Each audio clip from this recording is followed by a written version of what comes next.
Richie McGinniss, he is with the Daily Caller, and he is the chief video director, and he has been there. In fact, he's the guy who first rushed to the guy that was shot in the head and helped him into the ambulance, helped carry his body to help.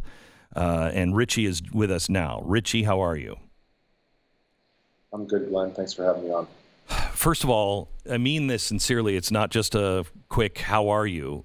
You guys have got to be, you're running on very little sleep, and there's got to be some PTSD going on. Are you sleeping? Are you doing all right? Well, last night I slept quite well, actually. I think it actually took me a bit of time to sink in. Yeah. But yeah, as far as that, I mean, that's the kind of stuff that our first responders and law enforcement deal with. I know. Do you have a bulletproof vest? Not yet, but okay. I should get it. You have one coming?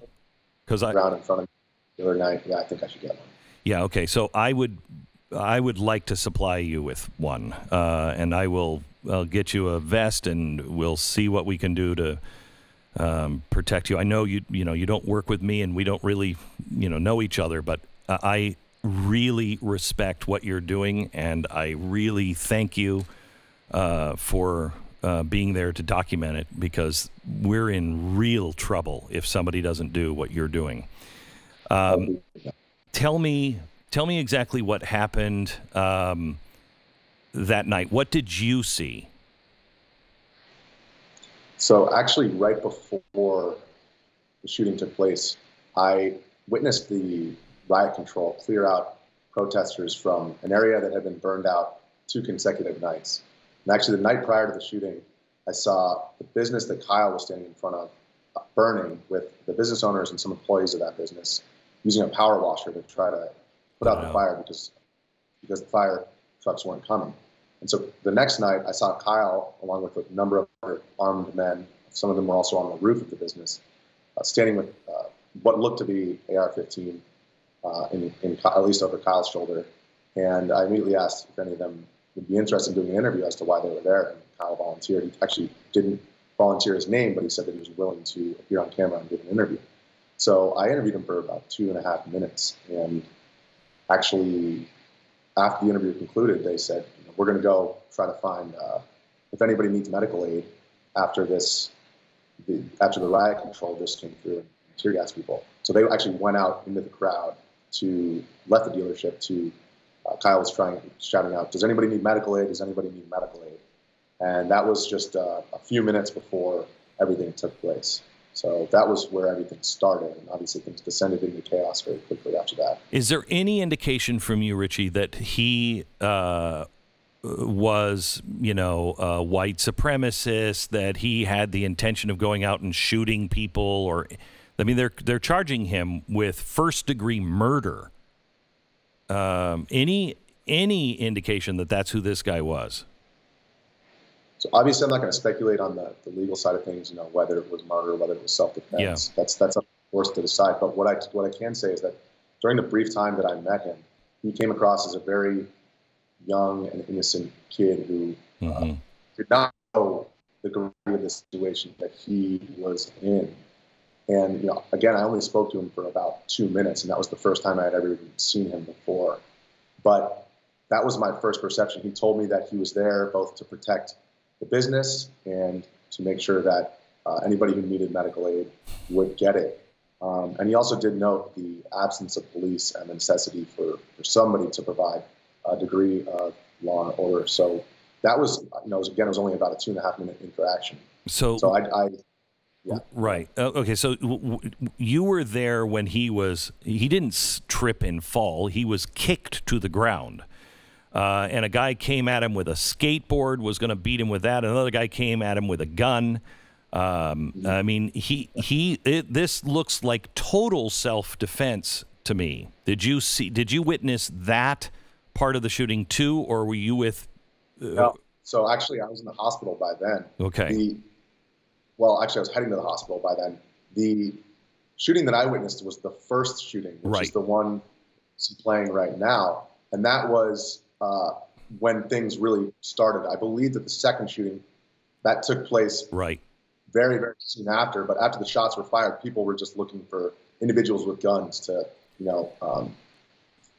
detain or whatever. So But, even the New York Times said in their TikTok that they released today that the guy who was shot was pursuing. We have him on tape as being a real antagonist to these guys, calling them all kinds of names that we can't say on the air, the N-word, et cetera, et cetera. He was picking a fight. He had tried to jump Rittenhouse several times, at least 2 that we know of. And when you look at what the New York Times is reporting, they're saying that, and you can see it on the videotape, your videotape, there is a shot. He's running. He sees the guy behind him. He hears a shot. He thinks he's being fired at. He turns around, tries to shoot at the guy. The guy continues to chase him. I think it's 6 shots ring out from elsewhere that you can hear, right? Yeah, actually, that was 2 of my colleagues who filmed the video. I was actually 6 or 7 feet behind them. And once I realized that this situation was turning into a situation where somebody was going to get shot, I actually focused more on what was in front of me than anything else. My phone in my hand. And actually, I was about 7 feet behind them when the individual who was shot reached for Kyle's weapon. I saw that happen, and he basically avoided the reach and then fired. What I saw were 3 shots from Kyle's gun, but I also heard some other shots coming from elsewhere. So it all happened. You were behind. Did you fear for your life? Is it reasonable to believe that Kyle was freaking out, thinking they were shooting at him? Yeah, so actually I was running behind them because me being the middle of 3 brothers, my first instinct was to yell at them to chill out, because I knew, and I've been in Seattle, I've been in Portland, I've been in New York, I've been in DC. These protest zones, things spiral out of control very quickly. So knowing that Kyle was a young man that I just interviewed with a very powerful weapon in his hands, I was trying to emphasize the fact that everybody just needed to stop, because this was going to get bad quickly. And basically the moment that I was doing that, I was running behind them. Kyle turned around, and I'm not sure if he turned around because a shot rang out or if he turned around because the man was pursuing him and he felt cornered. But what I do know is that the moment that he turned around, I entered the line of fire because I was behind that man, just about 7 feet. And you can see in the video, I'm actually standing right there. I take about 2 steps back. I'm not sure if it was Kyle's weapon or if it was the other shots that were fired, but I felt some concrete hit my legs. And I assumed that was some kind of ricochet or something. But once I realized that I actually hadn't been hit, I ran over to provide medical aid to the man who was lying lifeless on the ground. And I actually didn't realize at the time, I saw Kyle run, and I assumed that he was gone. But he actually goes around the car and comes up behind me as I'm kneeled over him. And I actually turned and just saw legs next to me. And I said, "What are you doing? Call 911. And the individual, who I now realized hours later that it was Kyle, pulled out his phone. Now, I don't know who he called or what he did, but he ran away very soon after that as the crowd descended on the body that I was trying to provide assistance to. Richie, again, thank you for what you do. I have to ask this question. Why are you doing this? Glenn, when all of this stuff started after George Floyd was killed or died, our team is based in Washington, D.C., and we were there at the White House on the ground when things really started to spiral out of control. And as these protest zones sprung up around the country, what we noticed is that nobody was on the ground in the 12 a.m. to 4 a.m. hours when all of the actual violence takes place. So we went to Seattle, for example, and you see all the network news reporters out there. Well, it's very much a party-like atmosphere out here. And you'd see them do their dayside hits. You'd see them do their hits at 7 p.m. And it was at that time. But they weren't out there at 12 a.m. or 2 a.m. or 3 a.m. when fights were happening with individuals who were all armed, with no police officers anywhere to be seen, and no chance for police to even come in there because they couldn't.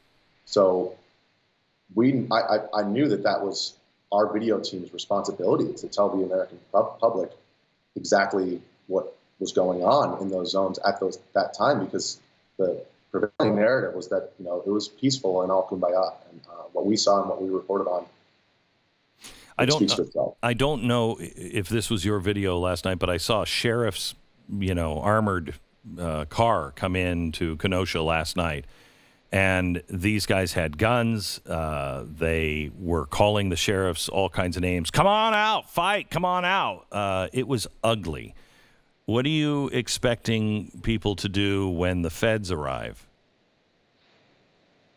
It's interesting because what we saw happen in Portland is, I think, very much being reflected here. The courthouse is really, in this case, is a county courthouse, not a federal courthouse, but it's very much the center of the protests. And actually, they put up a fence that's almost exactly the same construction as the one in Portland. And what happened in Portland is when the feds arrived, things escalated, because the perception of the protesters, or whatever you want to call them, was that, you know, Donald Trump was putting his foot in their community. And I think that this is only the beginning of the protests that we're going to see here in Kenosha as well, similar to what we're seeing in Portland. All right. Richie, thank you. Please stay safe. Please stay safe. And reach out. If there's anything that I can do for you, you please reach out. You are doing important work. God bless. Thanks.